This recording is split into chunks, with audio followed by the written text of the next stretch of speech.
106.5 FM and online. It's the After 5 Guest with Wynne Thomas. And time now for my After 5 Guest. Over 100 years since the discovery of insulin, it was Stuart Bradwel and his book, Insulin. Stuart, thanks for your company this afternoon. What is insulin? What's it made from? So insulin is something that we all make for ourselves, or at least most of us do. It's produced by the pancreas, and it's essentially it's a hormone that allows us to process the carbohydrates, the sugars that we eat, so that our body can use them for energy in our cells. So it's essential to life, essentially. Okay, so what is it made of now then, compared to what it was made before? Well, it's still made by most people. Synthetic insulin, sort of the stuff that you use if you're diabetic, that used to be made from animal pancreases, sort of usually pigs or cattle, but that's usually now made in a lab, so it doesn't involve any animal products at all. Okay. But yes, the vast majority of people, it's made by ourselves, our own bodies, but yeah.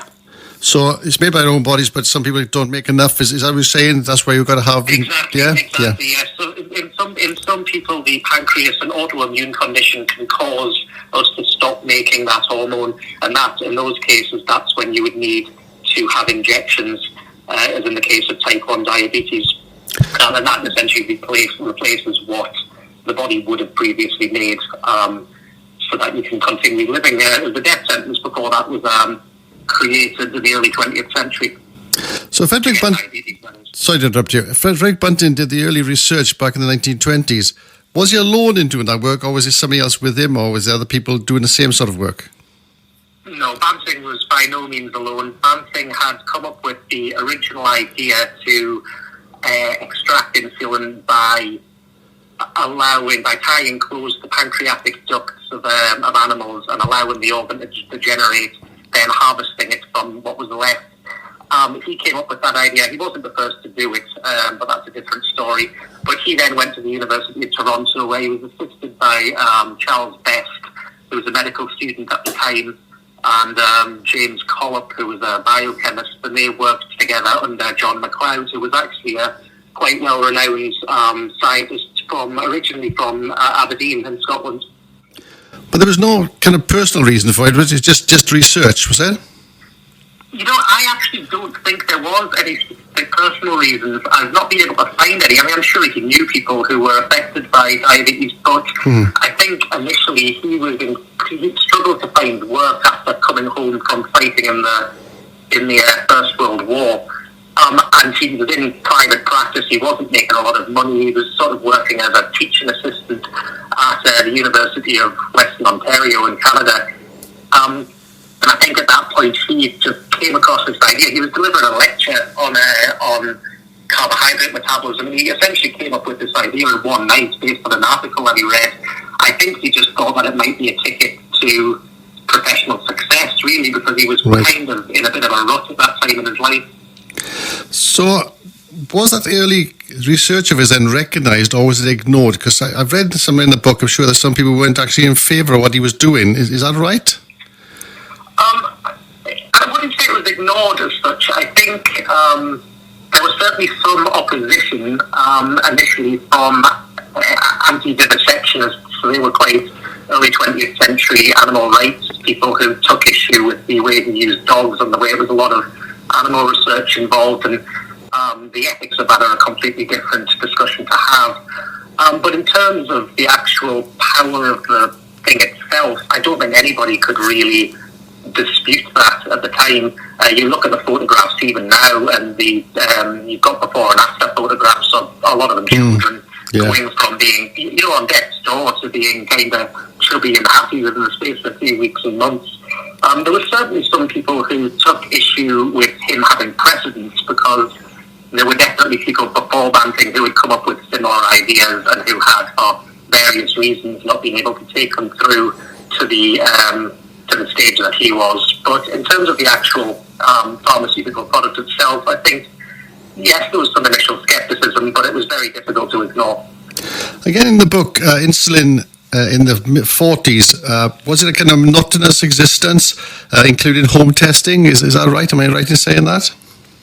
Sorry, could you repeat that? Yeah, I'm saying in the book it says life in the 40s was a bit of a monotonous existence, hard because you had home testing and things like that to do it to yourself. Am I right in saying that? It was a monotonous existence not so much because of the home testing. I mean, people have always been expected to test urine at first, and then later down the line blood. But yes, during the 40s, the early days, it was a very, very monotonous existence, and that doctors would usually expect exact obedience from their patients. They would prescribe a very fixed amount of insulin to take at exact times every single day, and because that interacts with what people eat, with the carbohydrates that you eat, that meant that you had to eat essentially a fixed diet. You'd have to have pretty much the same meals at set times every day for your entire life. But that was largely because, people on insulin weren't expected to really engage with their treatment beyond doing exactly as the doctor told them. That has subsequently changed, and now it's a lot more open. Patients are generally expected and encouraged to work with their own treatments to a large extent, to adapt the amount of insulin they take at different times, adapt the amount they eat. So there's a lot more freedom now, but yes, in those early days it was very, very restrictive. So we've got synthetic insulin now, okay? Back in those days, obviously it's been discovered, it's been manufactured, but like all new drugs, was it trusted and was it readily available? Synthetic insulin specifically? Yeah. Yeah, synthetic insulin specifically came about. It was an impressive scientific achievement, and it meant that people no longer had to rely on the byproducts of abattoirs essentially to get their medication. But there wasn't a huge initial amount of demand from patients or doctors. This was the pharmaceutical companies producing this, and some would argue quite cynically because they were then able to market that for a significantly higher price than the older versions without it actually offering a great deal of advantage. That's debatable. There was some significant controversy early on when that was first released, because you had people who'd been on animal insulins for often decades and longer who found that when they switched to the new insulin, and often that was not something they were given a choice in because they began to withdraw animal insulins from the market. Right. But once they swapped, they found that they were unable to recognise the symptoms of sort of overdosing on insulin, which can cause what's called hypoglycemia, and that can cause you to go unconscious in severe cases, etc. And they found that a lot of these symptoms disappeared. It interacted with their bodies very differently to the older stuff. So yes, there was a lot of opposition on that front. I think now, generally speaking, everything we use now is synthetic, and I think most people have adapted to that, and people now, except for the people who are getting out of it, are probably mostly be on synthetic for the majority of the time that they've been using insulin. So when it comes in then, there's no NHS, so is it expensive then? Yes, it was very expensive initially. I don't actually have the figures in front of me at the moment, but it was a considerable. I'm trying to think of the exact figures. I know it was the equivalent. I think there was one historian, Robert Tattersall, who wrote about insulin. He used the example that when it was first introduced, you could buy 4 large bottles of imported Portuguese wine, which was very expensive in the 1920s. That was the same price as a week's supply of insulin. So yes, for people, especially people on a low income, it was extortionately expensive. Yes, but the prices did go down as time went on, and by the sort of 40s and 50s, it was largely accessible, and especially obviously once the NHS came in, that paid for it in the UK at least. So that solved that problem. So I suppose connections then between high blood sugar, and diabetes has always been accepted in a way? That was always one of the defining characteristics of diabetes, is that there was one of the original ways of diagnosing it would actually be to examine somebody's urine. And one of the major symptoms initially is that people urinate an awful lot, and that would be then examined. And if it was found to be full of sugar, that was one of the widely recognised symptoms of diabetes. So yeah, I think that's been pretty much a consistent since long before the introduction of insulin. Right, okay. So the 1970s was again home testing. Step forward in the 1980s, I think you agree, is that the insulin pen was introduced. How did that come about? The insulin pen was actually the pharmaceutical companies, the larger ones, Novo Nordisk, they make a claim to having the first one. It was actually introduced at the beginning of the 1980s based on research by a small group of doctors actually in Glasgow, in Scotland again, who one of them had a daughter who had type 1 diabetes and sort of was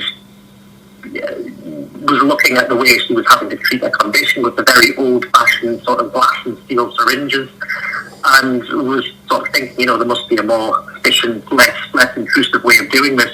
So she got together with some of her colleagues in sort of the endocrinology department, the diabetes department, and they designed this insulin pen, which they had great success with.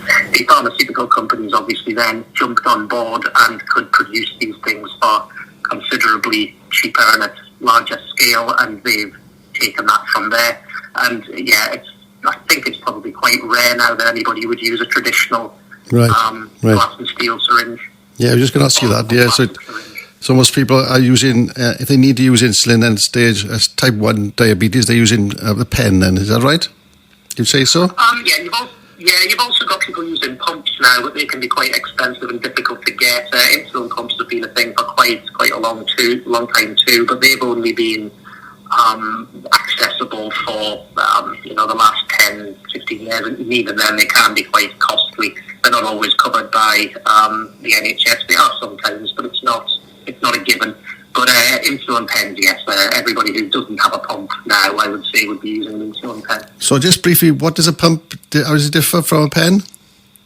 Okay, so a pen, you install a cartridge into it, you decide how much you want to inject, and you inject it. A pump works slightly differently, where that will be permanently connected to you. You'll have it plugged into you, essentially. Yeah. And then that will release insulin at a slow rate throughout the day, and then you'll be able to vary the rate of insulin to deal with meals and things.